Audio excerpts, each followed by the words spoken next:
நீ யாருடா அமித்ஷாவை திட்டிய எடப்பாடி மீண்டும் உடைந்தது கூட்டணி.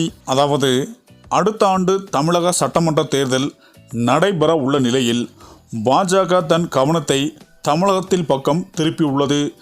தமிழ்நாட்டில் கூட்டணி கட்சிகளை சேர்ப்பதிலும் பாஜக கட்டமைப்பு ரீதியாக பலப்படுத்தும் பணிகளையும் உள்துறை அமைச்சர் அமித்ஷா தனது நேரடி கவனத்தை கொண்டு வருகிறார். அந்த வகையில்தான் சட்டமன்ற தேர்தல் அடுத்த ஆண்டு நடக்க உள்ள நிலையில் தமிழ்நாட்டில் அதற்கான தீவிர பணிகள் அரசியல் கட்சிகள் பணியாற்றி வருகின்றன.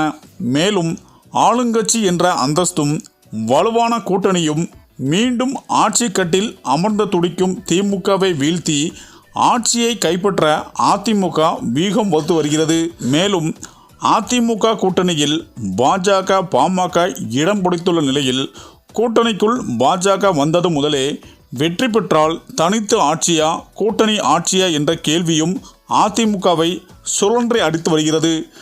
டெல்லியில் இருந்து கொண்டு அதிமுக கூட்டணி விவகாரம் குறித்து பல கருத்துக்களை அமித்ஷா கூறி வரும் நிலையில் தமிழ்நாட்டில் வெற்றி பெற்றால் கூட்டணி ஆட்சி என்று அவர் கூறியிருப்பது அதிமுகவினர் மத்தியில் அதிருப்தியை உண்டாக்கியுள்ளது. இந்த நிலையில் இந்த விவகாரம் தொடர்பாக நிருபர்களிடம் பேட்டியளித்த எடப்பாடி பழனிசாமி தமிழ்நாட்டில் அதிமுக வெற்றி பெற்று தனி பெரும்பான்மையுடன் ஆட்சியமைக்கும் என்று கூறினார். இதன் மூலம் அமித்ஷாவின் கூட்டணி ஆட்சி என்ற கருத்துக்கு முற்றிலும் நிராகரித்துள்ளார் எடப்பாடி பழனிசாமி. அதாவது ஜெயலலிதாவின் மறைவிற்கு பிறகு சசிகலா, தினகரன், ஓ பன்னீர்செல்வம் ஆகியோருடான மோதலுக்கு பிறகு அதிமுகவை கைப்பற்றிய எடப்பாடி பழனிசாமிக்கு இந்த தேர்தல் மிக மிக முக்கியமானதாகும். மேலும் இந்த தேர்தலில் வெற்றி பெற்றாக வேண்டிய கட்டாயத்தில் களமிறங்குள்ள எடப்பாடி பழனிசாமிக்கு கூட்டணியில் உள்ள பாஜக அடிக்கடி குடைச்சல் தந்து வருகின்றனர்.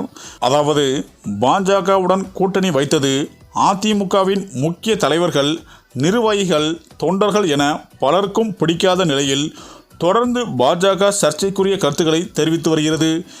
எடப்பாடி பழனிசாமிக்கு பெரும் தலைவலியாக்கி உண்டாக்கி வருகிறது. மேலும் கட்சி தொடங்கிய முதல் அதிமுக மீது பெரிய அளவு விமர்சனத்தை முன்வைக்காத விஜயை கூட்டணிக்குள் கொண்டு வர வேண்டும் என்றும் பாஜகவை கலட்டிவிட வேண்டும் என்று எடப்பாடி பழனிசாமிக்கு பலரும் வலியுறுத்தி வருகின்றனர். அதாவது முன்னாள் அதிமுக காரான தமிழக பாஜகவின் தலைவர் நயினார் நாகேந்திரன் எடப்பாடி பழனிசாமியுடன் சமூக உறவை மேற்கொண்டிருந்தாலும் அந்த கட்சியின் பிற தலைவர்கள் டெல்லி தலைமை அதிமுக உடனான கூட்டணியில் சர்ச்சையை ஏற்படுத்தும் வகையில் தொடர்ந்து பேசி வருவதும் அதிமுகவின் மற்ற தலைவர்களுக்கு அதிருப்தியை ஏற்படுத்தியுள்ளது.